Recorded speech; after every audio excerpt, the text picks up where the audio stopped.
is okay. And watch list is okay. And surveillance is okay.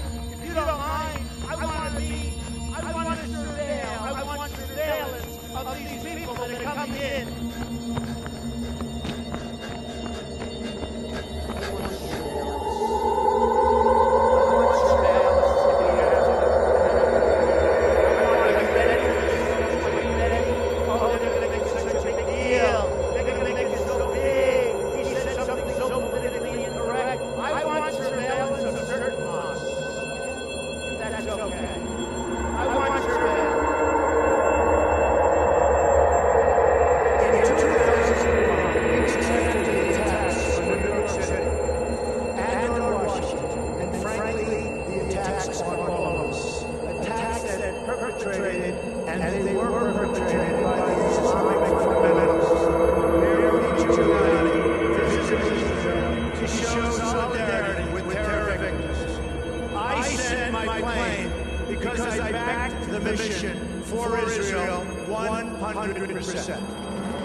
I frankly think that crisis initiation is really tough.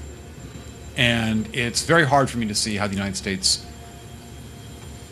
president can get us to war with Iran. Which leads me to conclude that if, in fact, compromise is not coming, that the traditional way of America gets to war is what would be best for U.S. interests. Some people might think that Mr. Roosevelt wanted to get us into World War II, as David mentioned. You may recall we had to wait for Pearl Harbor. Some people might think Mr. Wilson wanted to get us into World War I.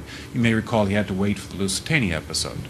Some people might think that Mr. Johnson wanted to send troops to Vietnam. You may recall we had to wait for the Gulf of Tonkin episode. We didn't go to war with Spain until the until the Maine exploded. And may I point out that Mr. Lincoln did not feel he could call out the Federal Army until Fort Sumter was attacked, which is why he ordered the commander at Fort Sumter to do exactly that thing which the South Carolinians had said would cause an attack. So if, in fact, the Iranians aren't going to compromise, it would be best if somebody else started the war.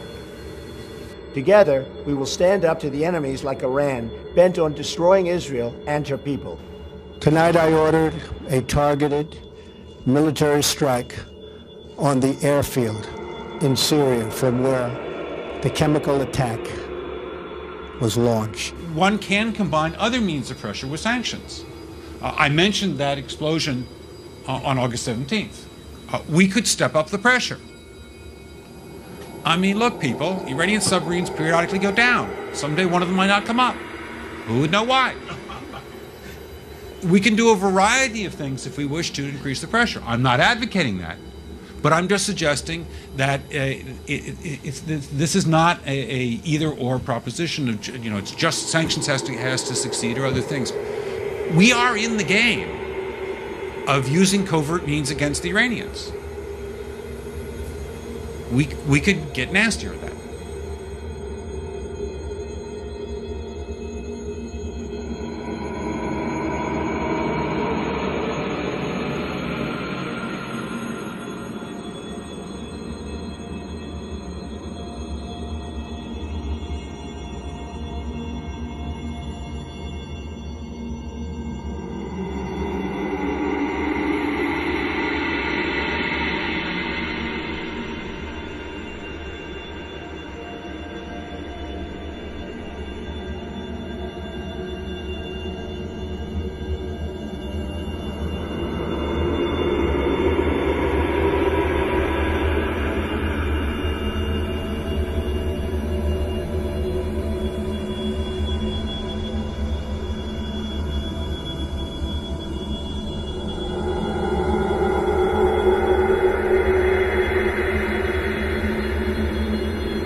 About 10 days after 9/11, I went through the Pentagon and I saw Secretary Rumsfeld, and Deputy Secretary Wolfowitz, I went downstairs just to say hello to some of the people on the Joint Staff who used to work for me, and one of the generals called me in. He said, "Sir, you got to come in. You got to come in and talk to me a second." I said, "Well, you're too busy." He said, No. He says, "We've made the decision. We're going to war with Iraq." This was on or about the 20th of September. I said, "We're going to war with Iraq. Why?" He said, "I don't know." He said, "I guess they don't know what else to do." So I said, "Well, did they find some information connecting Saddam to Al-Qaeda?" He said, No. He says, "There's nothing new that way. They just made the decision to go to war with Iraq." He said, "I guess it's like we don't know what to do about terrorists, but we've got a good military and we can take down governments." And he said, "I guess if the only tool you have is a hammer, every problem has to look like a nail." So I came back to see him a few weeks later, and by that time we were bombing in Afghanistan. I said, "Are we still going to war with Iraq?" And he said, "Oh, it's worse than that." He said, he reached over on his desk, he picked up a piece of paper. He said, I just got this down from upstairs, meaning the Secretary of Defense's office today, and he said, "This is a memo that describes how we're going to take out 7 countries in 5 years, starting with Iraq and then Syria, Lebanon, Libya, Somalia, Sudan, and finishing off Iran."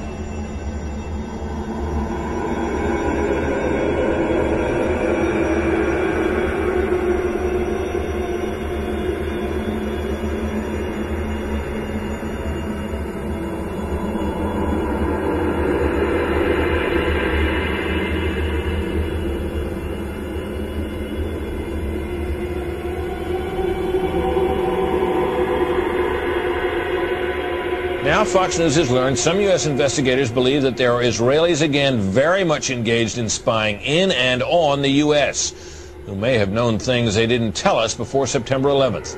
Fox News correspondent Carl Cameron has details in the first of a 4-part series. Since September 11th, more than 60 Israelis have been arrested or detained, either under the new Patriot anti-terrorism law or for immigration violations. A handful of active Israeli military were among those detained, according to investigators, who say some of the detainees also failed polygraph questions when asked about alleged surveillance activities against and in the United States. But database is okay, and watch list is okay, and surveillance is okay. If you don't mind, I want to surveil. I want surveillance. I have had long conversations over the past 2 weeks with contacts at the Army War College, at its headquarters Marine Corps, and I made it absolutely clear in both cases that it is 100% certain that 9/11 was a Mossad operation, period. And what Americans need to understand is they didn't. They didn't. And if they do understand that, Israel's going to disappear.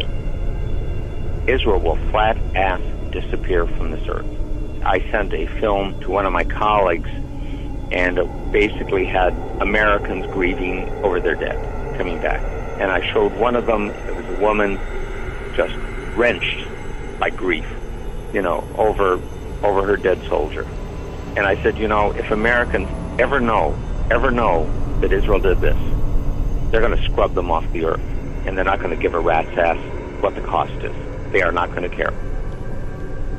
Asked on the night of September 11, 2001, what the terrorist attacks meant for U.S.-Israel relations, Benjamin Netanyahu, the then former Prime Minister, tactlessly but accurately replied, "It's very good." And on the day after WikiLeaks' publication of U.S. diplomatic cables, Netanyahu strode into a press conference at the Israeli Journalists Association, looking undoubtedly delighted with the group's latest embarrassment of U.S. President Barack Obama. In 1999, Germany provides Israel with 3 submarines worth €1 billion. Israel pays for half of one sub, the rest is a gift. All submarines are equipped with nuclear cruise missiles, a fact not discussed in Germany. The Germans always acted like they never understood it and never knew about it. And I'm speaking now of the highest levels in the government with whom I had regular contact. But I couldn't believe that. I think the Germans didn't want to know about it. So why won't the Germans speak about the Israeli nuclear weapons? The US State Department has faced a grilling over the deaths of numerous civilians in Syria allegedly killed by recent American-led coalition airstrikes. The airstrikes conducted by US and French warplanes have been strongly condemned by human rights groups. The Syrian government put the death toll of 2 separate attacks, in fact, at 140 civilians, which was described by Amnesty International as unprecedented collateral damage from coalition forces in Syria. Gadi Chichikan's been sounding out the State Department in Washington about it. U.S. officials say they're investigating reports about civilian casualties in a U.S. airstrike in the Syrian city of Manbij. When asked whether the U.S. thinks the strike was a mistake, the State Department spokesperson became visibly annoyed. The U.S. strike that reportedly killed around 20 civilians in the ISIL-held city of Manbij in Syria, was it a mistake on Monday? That's another great accusatory question you've asked here. A huge roundup in New Jersey this morning. And tonight, nearly 4 dozen people, including 3 city mayors and 2 state legislators, are under arrest. Charges here include bribery, money laundering, and no one has seen anything quite like this case. The story tonight from our justice correspondent, Pete Williams. Federal agents started the roundup at 6 a.m., arresting mayors and state legislators in New Jersey and rabbis in a parallel case in New York, 44 in all. New Jersey's corruption problem is one of the worst, if not the worst, in the nation. Jonathan Dienst of New York's WNBC-TV, who broke the story, says federal agents made a surprising discovery. The FBI says it also stumbled upon a Brooklyn man who was offering to broker the sale of human kidneys.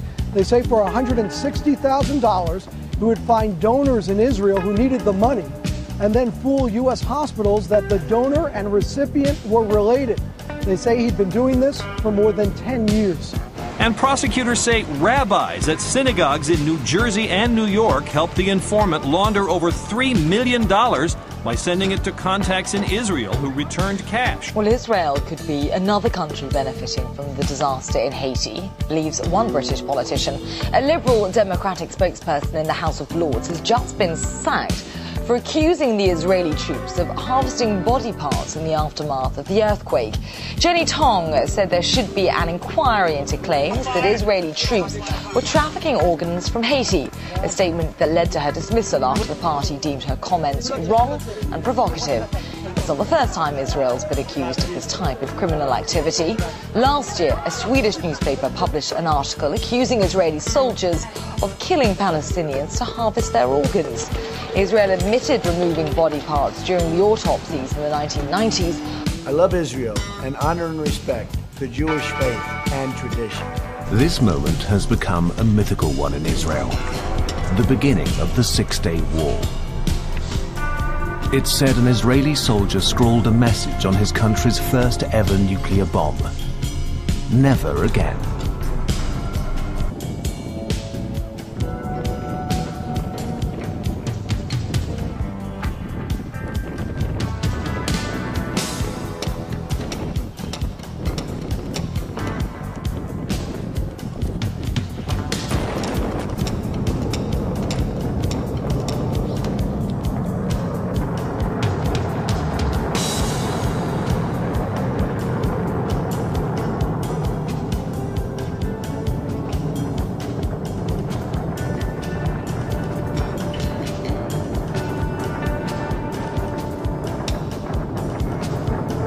The mission concluded that actions amounting to war crimes, and possibly in some respects crimes against humanity, were committed by the Israel Defense Force.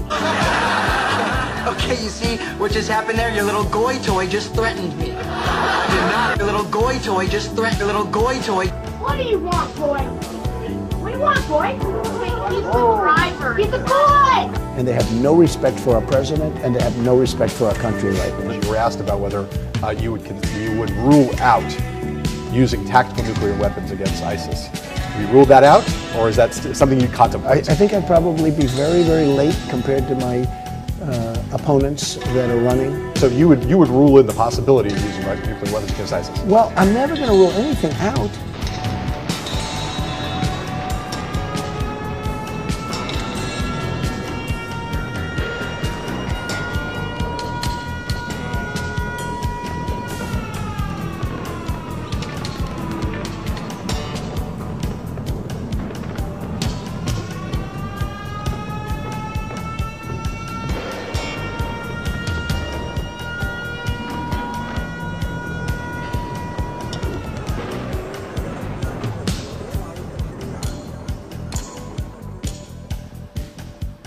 70 years after the murder of 6 million Jews, Iran's rulers promised to destroy my country, murder my people. And the response from this body,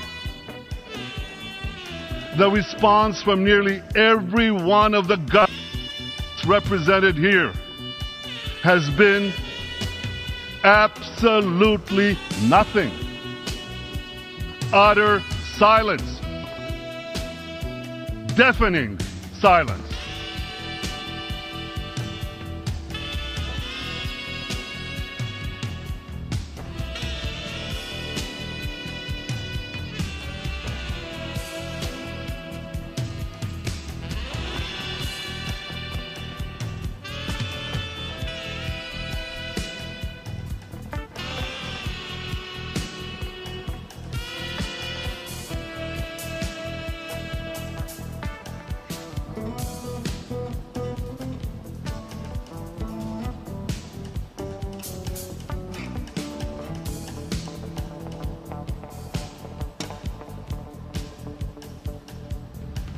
Never, ever, ever in my life have I seen any transaction so incompetently negotiated as our deal with Iran.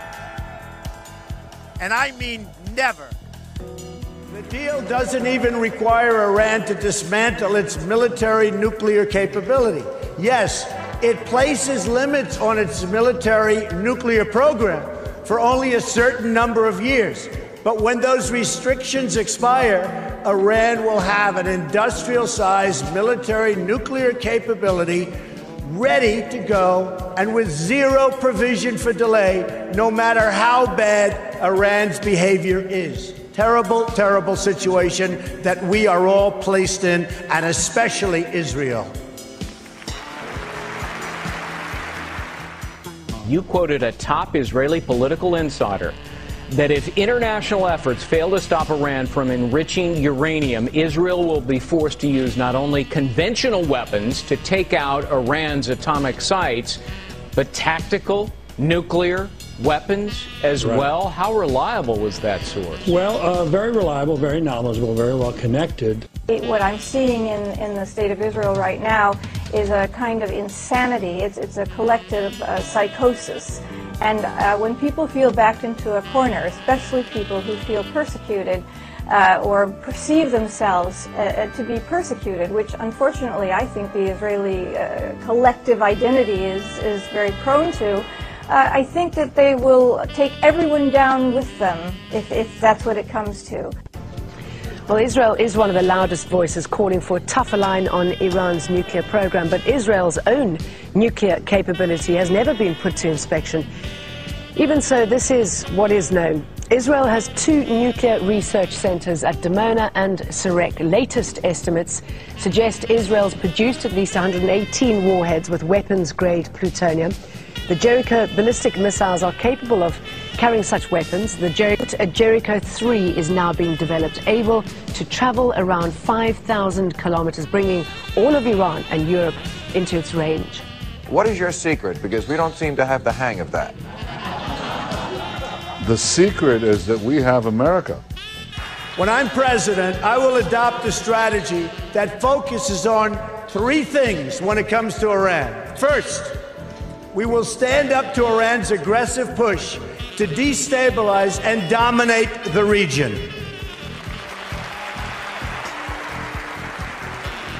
I think, first of all, the fact that after many years of it coming down, I remember when we started doing the surveys in the 60s, approximately 30% of the American people were infected with serious anti-Semitism.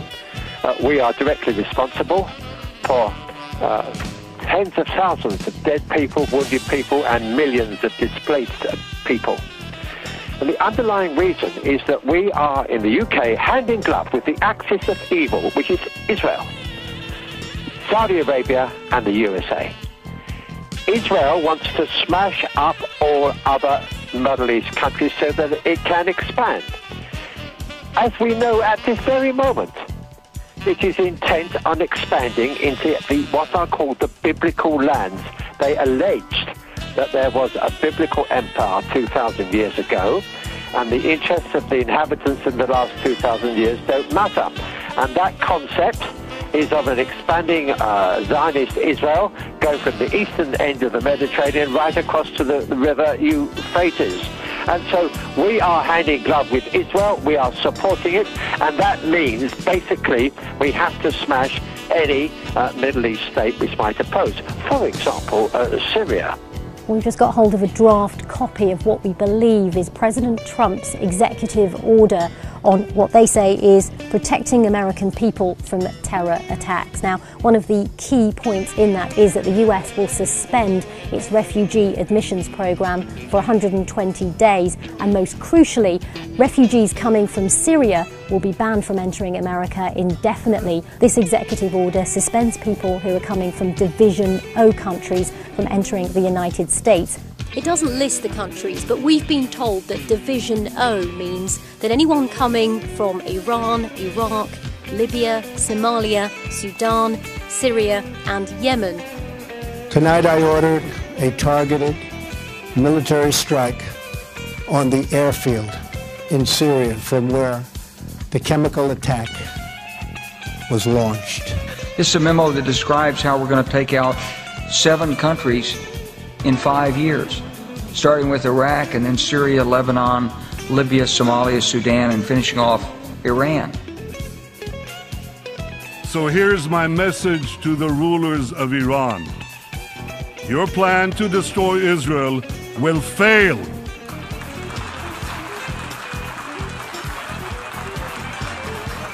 Israel will not permit any force on earth to threaten its future. I think that they will take everyone down with them, if that's what it comes to. And here's my message to all the countries represented here. Whatever resolutions you may adopt in this building, whatever decisions you may take in your capitals, Israel will do whatever it must do. I think that they will take everyone down with them, if that's what it comes to defend our state and to defend our people.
High-ranking politicians, military officials and other analysts today estimate Israel's nuclear weapons arsenal at between 100 and 400 state-of-the-art atomic warheads and launching systems, including neutron bombs and mini-hydrogen bombs, which could destroy underground bunkers, cruise missiles, which could wipe out entire cities, and even submarines that could transport the weapons all over the world. Israel should use its military power to destabilize and fragment Israel's enemies. This was put forth, as I said, in 1982 during the Begin administration, when, of course, Begin did invade Lebanon, and perhaps that was, though it failed, some historians have contended there was a broader plan intended there to affect more of the Middle East to advance Israeli security. we have a new president. We have a president who I've got to know quite well. And let me assure you right here and right now, President Donald Trump's commitment to Israel is sacrosanct. Congress's commitment to Israel is sacrosanct. We don't take Israel for granted. We know that this special relationship is central to our national security. And believe me, that words must always be backed up with real, concrete actions. That's what I want to say to you here today. Let's start with Iran.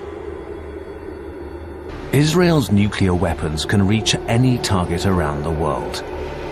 It still refuses to allow inspections and bans its citizens from talking about the subject.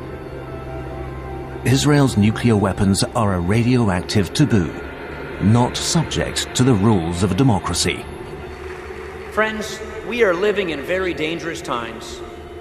ISIS still threatens our troops abroad and inspires terrorism here at home.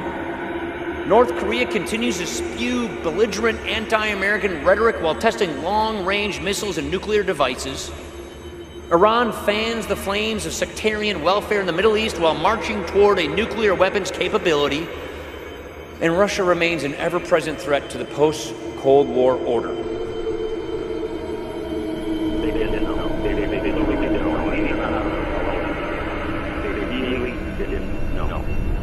And the next statement is rage.